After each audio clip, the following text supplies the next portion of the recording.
Welcome to my channel. ఈరోజు అమ్మ వంటల రుచిలో గోరుచిక్కుడుకాయతో ఇగురు ఏ విధంగా తయారు చేసుకోవాలో ఇప్పుడు చూద్దాం. ముందుగా స్టవ్ మీద కడాయిని పెట్టుకొని పావు కప్పు నూనె వేసుకోవాలి. తరువాత చితక్కొట్టుకున్న వెల్లుల్లి రెబ్బలు 4, పోపు దినుసులు శనగపప్పు, మినపప్పు, ఆవాలు, జీలకర్ర 1 టీ స్పూన్, తుంచుకున్న ఎండుమిరపకాయ 1 వేసుకొని లో ఫ్లేమ్లో బాగా వేయించుకోవాలి. ఇవి బాగా వేగిన తరువాత ఒక రెమ్మ కరివేపాకును కూడా వేసుకొని వేయించుకోవాలి.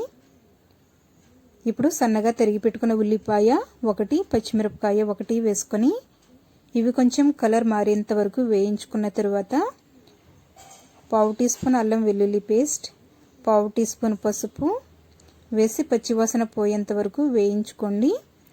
తరువాత క్లీన్ చేసి కట్ చేసుకున్నటువంటి గోరుచిక్కుడుకాయలు 1/2 కిలో వేసుకొని హై ఫ్లేమ్లో 2 నిమిషాల పాటు కలుపుతూ వేయించుకున్న తరువాత మూత పెట్టుకొని లో ఫ్లేమ్లో 5 నిమిషాల పాటు మగ్గించుకోవాలి.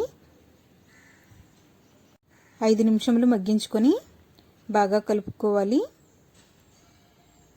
ఇందులో తగినంత ఉప్పు, 1 టీ స్పూన్ నిండా కారం, 1 టీ స్పూన్ ధనియాల పొడి, పావు టీ స్పూన్ జీలకర్ర పొడి వేసుకొని అంతా బాగా కలుపుకొని 1 కప్పు వాటర్ వేసుకోవాలి.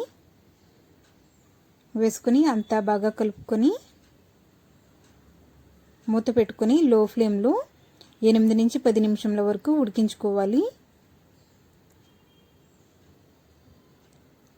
ఇలా ముక్క బాగా ఉడికి ఇలా దగ్గరగా అయ్యేంత వరకు ఉడికించుకున్న తర్వాత కొద్దిగా కొత్తిమీరను వేసుకొని కలుపుతూ 2 నిమిషాల పాటు మీడియం ఫ్లేమ్లో ఉడికించుకొని స్టవ్ ఆఫ్ చేసుకుని ఒక బౌల్లోకి తీసుకుందాం.